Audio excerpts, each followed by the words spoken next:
എല്ലാവർക്കും മിടുക്കിയുടെ മറ്റൊരു വീഡിയോയിലേക്ക് സ്വാഗതം. ഇന്ന് നമ്മൾ ചെയ്യുന്നത് ഒരു ഫിഷ് ഫ്രൈ റെസിപ്പിയാണ്. കുറച്ച് സ്പൈസിയാണ്, എന്നാൽ അതോടൊപ്പം തന്നെ നല്ല സ്വീറ്റ് ആയിട്ടുള്ള കുറച്ച് ഗ്രേവിയോട് കൂടിയുള്ള ഒരു റെസിപ്പിയാണ്. അപ്പോൾ നമുക്ക് അതിന് വേണ്ട ഇൻഗ്രീഡിയൻസ് എന്തൊക്കെയാണെന്ന് നോക്കാം. ഫിഷ് ഫ്രൈക്ക് വേണ്ടിയിട്ട് നമ്മളൊരു വലിയൊരു മീൻ തന്നെയാണ് എടുത്തു വെച്ചിരിക്കുന്നത്. അതിൻ്റെ ഉൾഭാഗമൊക്കെ നന്നായി ക്ലീൻ ചെയ്ത് ഇങ്ങനെ ഉള്ളിലേക്ക് തുറക്കുന്ന രീതിയിലാണ് നമ്മൾ ക്ലീൻ ചെയ്ത് വെച്ചിരിക്കുന്നത്. ഇനി ഇതിൽ നമുക്ക് മസാലകളൊക്കെ പുരട്ടി കൊടുക്കാം. ഇതിൽ ചേർക്കാനുള്ള മസാലയ്ക്ക് വേണ്ടിയിട്ട് നമുക്ക് 1 ടീസ്പൂൺ മഞ്ഞൾപ്പൊടി എടുക്കാം. ആവശ്യത്തിനുള്ള ഉപ്പ് കൂടി ഇതിൽ ചേർത്ത് കൊടുക്കാം. പിന്നീട് 1 ടീസ്പൂൺ ലെമൺ ജ്യൂസ് കൂടി ഇതിലേക്ക് ചേർക്കാം. അതിനുശേഷം നന്നായിട്ട് നമുക്ക് മിക്സ് ചെയ്യാം.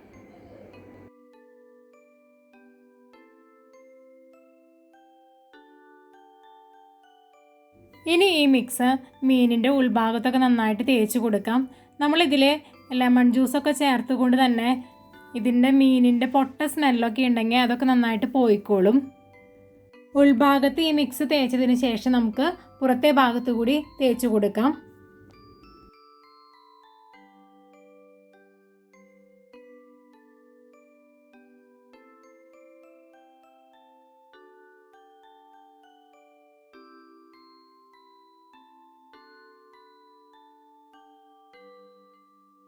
അതിനുശേഷം നമുക്ക് ഒരു 30 മിനിറ്റോളം ഇതൊന്ന് ഫ്രിഡ്ജിൽ സെറ്റ് ആവാൻ വേണ്ടി വെക്കാം. 30 മിനിറ്റ് കഴിഞ്ഞതിന് ശേഷം നമുക്കിതൊന്ന് ഫ്രൈ ചെയ്തെടുക്കണം. അതിന് വേണ്ടിയിട്ട് ഒരു പാൻ വെച്ചിട്ട് നമുക്ക് ഓയിൽ ഒഴിച്ച് കൊടുക്കാം. ഞാനിവിടെ ഒലിവ് ഓയിലാണ് യൂസ് ചെയ്യുന്നത്. ഇനി ഇതിലേക്ക് നമ്മുടെ മീൻ വെച്ച് കൊടുക്കാം.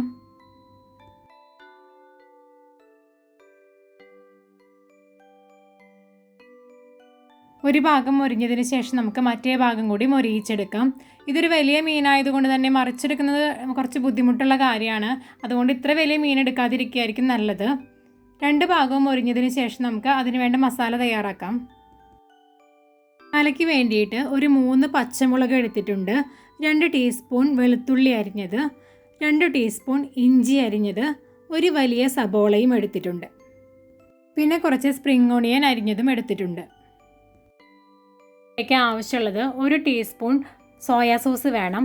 അതുപോലെ 3 ടേബിൾ സ്പൂൺ ടൊമാറ്റോ സോസ് വേണം. 1 ടീസ്പൂൺ ചില്ലി പൗഡർ വേണം. 1/2 ടീസ്പൂൺ പെപ്പർ പൗഡർ കൂടി ചേർക്കാം. ഇപ്പോൾ മീൻ ഫ്രൈ ചെയ്ത് റെഡി ആയിട്ടുണ്ട്. ഇനി നമുക്ക് മറ്റൊരു പാൻ വെച്ചിട്ട് അതിലേക്ക് കുറച്ച് ഓയിൽ ഒഴിച്ച് കൊടുക്കാം. നമ്മൾ നേരത്തെ മീൻ ഫ്രൈ ചെയ്ത ഓയിലിൽ ബാക്കിയുള്ളത് ചേർത്താലും മതി. അങ്ങനെ ചെയ്യുമ്പോൾ നമ്മുടെ മീനിൻ്റെ മസാലയ്ക്ക് കുറച്ചും കൂടി ഫ്ലേവർ കൂടുതലായിരിക്കും. ഇനി ഇതിലേക്ക് നേരത്തെ ആക്കി വെച്ചിട്ടുള്ള പച്ചമുളകും ഇഞ്ചിയും വെളുത്തുള്ളിയും നമുക്കൊന്ന് ചേർത്ത് കൊടുക്കാം. അതിനുശേഷം അത് നന്നായിട്ട് മൂപ്പിച്ചെടുക്കാം. അത് മൂത്ത് വന്നതിന് ശേഷം നമുക്ക് അതിലേക്ക് നമ്മുടെ സബോള ചേർത്ത് കൊടുക്കാം. സബോള കൂടി നമുക്ക് മൂപ്പിച്ചെടുക്കാം. അതിനുശേഷം നമുക്ക് നടുക്കിൽ കുറച്ച് സ്പേസ് ഉണ്ടാക്കിയിട്ട് 1 ടീസ്പൂൺ മുളക് പൊടി ഇതിലേക്ക് ചേർത്ത് കൊടുക്കാം. മുളക് പൊടി കൂടി കുറച്ച് നേരം ഒന്ന് മൂപ്പിച്ചെടുക്കാം. മുളക് പൊടി കൂടി മൂത്തതിന് ശേഷം നമുക്കിതിലേക്ക് സോസുകളൊക്കെ ചേർത്ത് കൊടുക്കാം. ആദ്യം തന്നെ നമുക്ക് സോയാ സോസ് ചേർത്ത് കൊടുക്കാം. അതിനുശേഷം നമുക്ക് 3 ടേബിൾ സ്പൂൺ നമ്മൾ മാറ്റി വെച്ചിട്ടുള്ള ടൊമാറ്റോ സോസ് കൂടി ഇതിലേക്ക് ചേർത്ത് കൊടുക്കാം. നന്നായി ഒന്ന് മിക്സ് ചെയ്തതിന് ശേഷം നമുക്ക് ഇതിലേക്ക് 1/2 കപ്പ് വെള്ളം കൂടി ചേർത്ത് കൊടുക്കണം. ഇപ്പോൾ നമ്മുടെ ഗ്രേവി കുറച്ച് തിക്കായിട്ട് വരും. അതുവരെ നമുക്കൊന്ന് മിക്സ് ചെയ്ത് കൊടുക്കാം. ഇപ്പോൾ തന്നെ ആവശ്യത്തിനുള്ള ഉപ്പ് കൂടി ചേർത്ത് കൊടുക്കണം. ഇനി നമ്മുടെ ഗ്രേവി ഒന്ന് തിക്കായി വരുന്നത് വരെ നമുക്കൊരു 5 മിനിറ്റ് നമുക്കൊന്ന് വെയിറ്റ് ചെയ്യാം. 5 മിനിറ്റ് കഴിഞ്ഞ് നമ്മുടെ ഗ്രേവി നന്നായി തിക്കായി കഴിഞ്ഞാൽ നമ്മുടെ മീൻ നമുക്കതിലേക്ക് പതുക്കെ ഒന്ന് വെച്ച് കൊടുക്കാം.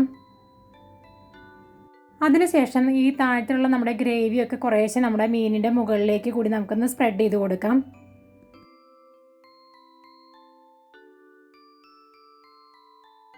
ഗ്രേവിയൊക്കെ ഇതിൽ നന്നായി പിടിക്കുന്നതിന് വേണ്ടിയിട്ട് നമുക്ക് ഒരു 10 മിനിറ്റോളം ഇതൊന്ന് മൂടി വയ്ക്കാം. 10 മിനിറ്റ് കഴിഞ്ഞിട്ട് നമുക്കൊന്ന് തുറന്ന് നോക്കുമ്പോൾ നമ്മുടെ മീനിൻ്റെ മുകളിൽ നമ്മുടെ ഗ്രേവിയൊക്കെ നന്നായിട്ട് പരണ്ടിരിക്കുന്നുണ്ടാവും. ഇപ്പോൾ മസാലയോട് കൂടിയുള്ള നമ്മുടെ മീൻ ഫ്രൈ റെഡി ആയിട്ടുണ്ട്.